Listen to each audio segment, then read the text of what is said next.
Kelihatannya bakal rame ini Pilkada Jakarta ya setelah PKB secara resmi mengusung Anies ya. DPW sebenarnya yang mengusung DPW, yang mengusung DPW PKB Jakarta, tapi kata DPW PKB itu sudah atas izin dari DPP. Ternyata DPD PDIP Jakarta juga mengusulkan nama Anies. Memang bukan satu-satunya Anies, tapi ada 10 nama dan Anies diantaranya. Bahwa nama Anies masuk di daftarnya PDIP itu sangat menarik, Bung Rocky. Iya, itu pentingnya ya kita membaca between the line tuh. Tentu PDIP menginginkan ada kontroversi itu kan. PDIP sekarang lagi berkelahi dengan Jokowi kan. Maka Anies ada di situ sebagai tameng politik sebetulnya untuk menguji apakah mampu nggak Jokowi menghalangi Anies di DKI. Kalau backupnya justru dari PDIP kan. Kan kita hanya lihat itu tuh bahwa Anies punya ambisi, ya udahlah itu karena dia seorang ya udah jadi tokoh politik. Walaupun kita ingin supaya Anies itu memimpin gerakan moral sebetulnya, dan itu oke, itu pilihan dia itu nggak ada soal tuh. Tetapi yang mesti kita yakinkan adalah bahwa pertandingan itu betul-betul harus to be or not to be.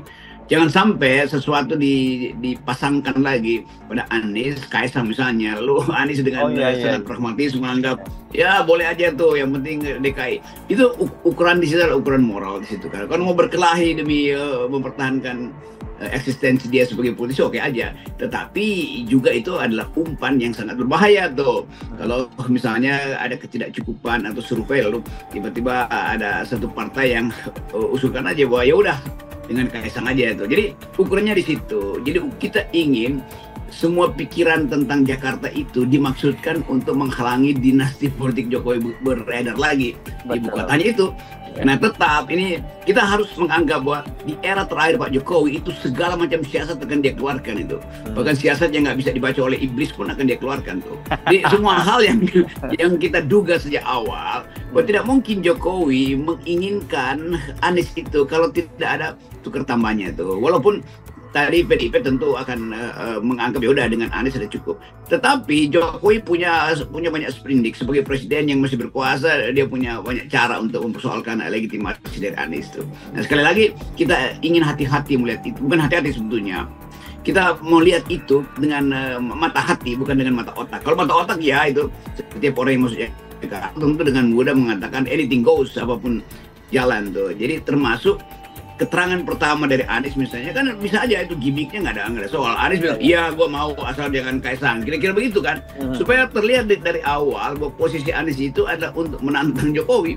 Kan kalau Anies mengatakan ya dia nggak bisa menantang Jokowi lagi karena politik pragmatis Jakarta, itu artinya dari awal dia nggak punya posisi dong di dalam memperjuangkan keadilan dan menolak pengkhianatan yang terjadi selama pemilu kemarin. Nah, yang kita hitung sekarang, setelah Anies misalnya udah 80% kira-kira memungkinkan jadi gubernur DKI, apakah partai pendukungnya, sebut aja PKB dan Nasdem, mau nggak mendorong hak angket di DPR tuh? Kan itu orang akan lihat begitu kan. Jadi step berikutnya adalah memastikan bahwa Anies itu jadi proponen untuk menghasilkan energi baru bagi PDIP untuk mendorong hak angket. Nah, kalau hak angket PDIP diluncurkan, apakah PKB dan Nasdem juga ingin ikut di situ? Atau sekedar untuk dapat koktail efek di Jakarta dengan mendukung Anies? Itu juga soalnya. Karena kita sekarang bahwa semua aspek politik lokal itu harus kita proyeksikan ke layar nasional, yaitu persaingan atau keinginan Jokowi untuk masih mau mengendalikan aparat-aparat politiknya itu di departemen, di kementerian, bahkan di kabinet Pak Prabowo nanti. Jadi kita mesti anggap dengan satu kalimat, kalau Anies mau main di Jakarta, itu adalah pintu untuk delegitimasi Jokowi di tingkat nasional tuh. Jakarta itu sudah kita bisa pastikan Jakarta itu punya cara berpikir tertentu atau cara berpikir khusus dalam menghadapi politik nasional tuh. Dan publik Jakarta tentu tetap ingin untuk desak Anies itu di Jakarta harus berubah menjadi desak Jokowi di parlemen dalam bentuk koalisi untuk mendongkel Jokowi kan. Jadi kita pakai aja kata mendongkel tuh. Kenapa nggak berani Nasdem dan PKB mengatakan ini satu paket ya, kami akan mendukung Anies di Jakarta, tapi kami akan memulai bersama PDIP untuk proses hak angket, hak untuk meminta keterangan pemerintah dalam banyak soal kebijakan Jokowi, terutama soal pemilu kemarin. Jadi publik ingin tahu ini kesimpulannya apa dengan mendukung Anies? Maksudnya cuma soal Anies di Jakarta yang ece-ece doang tuh. Jadi ini harus jadi layar nasional. Jadi kita lihat Anies itu harus jadi bagian dari layar nasional. PDIP masih menyimpan lebih banyak kartu daripada Jokowi menyimpan kartu ke PDIP, dan itu yang dicicil oleh PDIP. Nah, salah satu kartu adalah soal DKI Jakarta. Bagi PDIP, anything goes, apapun akan dia lakukan, dia tempuh itu sebagai alat untuk memperlihatkan bahwa dia akan melawan di dalam politik. Nah, perlawanan terhadap Jokowi itu justru diwadahi oleh PDIP melalui gimmick tentang pencalonan Anies Baswedan, dan itu akan membuat Jokowi itu langkahnya apa kan? Jokowi selalu berpikir nggak mungkin PDIP bisa menggait Anies tuh. Anies tentu punya cara berpikir tertentu, walaupun ada problem dengan legitimasi Anies di hadapan PKS misalnya atau di hadapan Nasdem, tetapi bagi PDIP diambil alih aja isu itu kan. Kalau PKB dan PDIP sepakat untuk mendorong Anies, itu artinya PKB juga ambil resiko, dan resiko itu juga dihitung oleh Caimin. Caimin juga kan orang yang nakal, yang berani untuk menentang Jokowi dengan taktik yang ada lucu-lucunya, tapi itu kadang-kala menjebak tuh. Jadi kelihatannya Jokowi tidak punya langkah lagi untuk menghalangi PDIP untuk maju terus dalam politik. Demikian juga PKB. Jadi kelihatannya dua partai ini jadi bersatu justru karena tahu bahwa Jokowi gritnya terhadap politik sudah berkurang. Anies adalah faktor di situ. Jadi Anies jadi pengumpul suara untuk mengaktifkan kembali politik oposisi pada Jokowi itu. Nah, sekarang kita ingin sebetulnya PDIP teruskan aja itu dalil kegilaan itu, termasuk kegilaan hak angket. Jadi sekali selesai. Nah, kalau itu diucapkan secara terang-benderang oleh PDIP, soal PDIP menginginkan DKI itu diurus oleh orang yang tidak bisa dikendalikan oleh Jokowi. PDIP yang menginginkan persoalan Jokowi itu dibuka secara konstitusional melalui hak angket. Kalau itu diucapkan, maka jelas sinyal pada Prabowo. Jadi Prabowo juga dengan gampang mungkin menganggap, ya udah kami ikut apa yang diinginkan oleh PDIP, supaya PDIP tidak jadi pengganggu Prabowo 10 tahun ke depan, karena ini masih panjang kan. Jadi hal-hal semacam ini dimungkinkan. Dan di dalam batin Jokowi, dia makin lama makin terdesak. Dia merasa bahwa kemampuan dia untuk mengendalikan Prabowo berkurang, kemampuan dia untuk menekan PDIP ternyata tidak berhasil, karena PDIP bisa bangkit lagi bahkan dengan mengajukan Anies.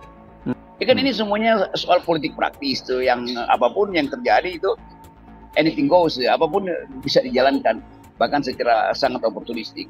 Karena hanya dengan cara ini kita melihat bahwa PDIP itu betul-betul bisa berfungsi sebagai penyeimbang, bukan sekedar pada Jokowi tapi juga pada Prabowo. Jadi sinyal bahwa PDIP menguat itu juga akan membuat Prabowo berpikir ulang untuk terus mendukung Pak Jokowi kan. Kan nggak mungkin Prabowo merasa nyaman kalau PDIP akan beroposisi dia di parlemen nanti itu. Nah, ini yang tadi dalil kita, Prabowo pada akhirnya mungkin merasa bahwa sebaiknya ikut mempercepat delegitimasi Jokowi daripada PDIP yang akan mendelegitimasi Prabowo di parlemen. Jadi ini betul-betul politik praktis saja. Baik nggak Prabowo kasih sinyal bahwa dia tidak menghalangi Anies, kira-kira gitu. Walaupun kemarin ada konflik di tingkat presiden.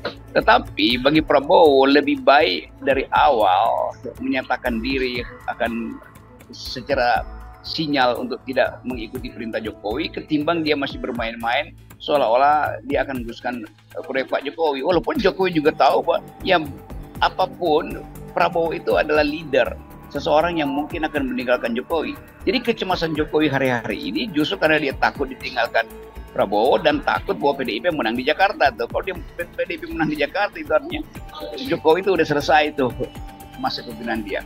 Apalagi kalau pilkada itu baru nanti November, dan ketika Prabowo terpilih, ya Prabowo menganggap bahwa ya udah kalau begitu Gerindra ikut mendukung Anies, kan itu hal yang bisa terjadi di dalam politik Indonesia tuh. Karena polanya adalah menunggu momentum. Jadi sekali lagi kita senang aja melihat Anies ada di situ, bukan karena Aniesnya, tetapi karena PDIP mampu untuk bermain politik secara gila-gilaan. Politik adalah dasarnya adalah kesempatan yang harus dimaksimalkan sehabis-habisnya tuh. Nah, kalau Prabowo kita mengerti Pak Prabowo, dia ingin secara otentik menunjukkan pada rakyat bahwa dialah pemimpin. Belum pernah terjadi dalam sejarah Prabowo tampil sebagai orang kedua tuh, nggak mungkin tuh. Apalagi orang yang sekedar dikendalikan oleh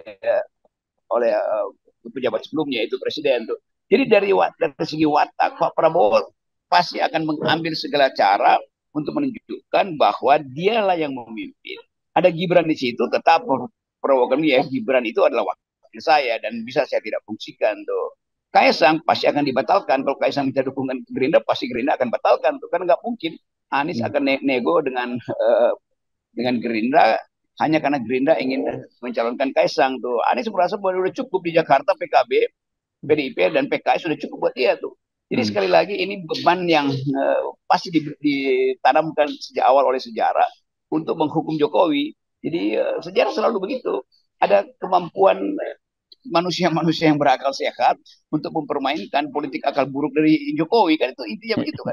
Walaupun kita tahu bahwa ini juga akal bulus dari PDIP, tetapi dalam perbandingan dia menjadi strategis karena Jokowi ingin menghalangi PDIP untuk berkuasa.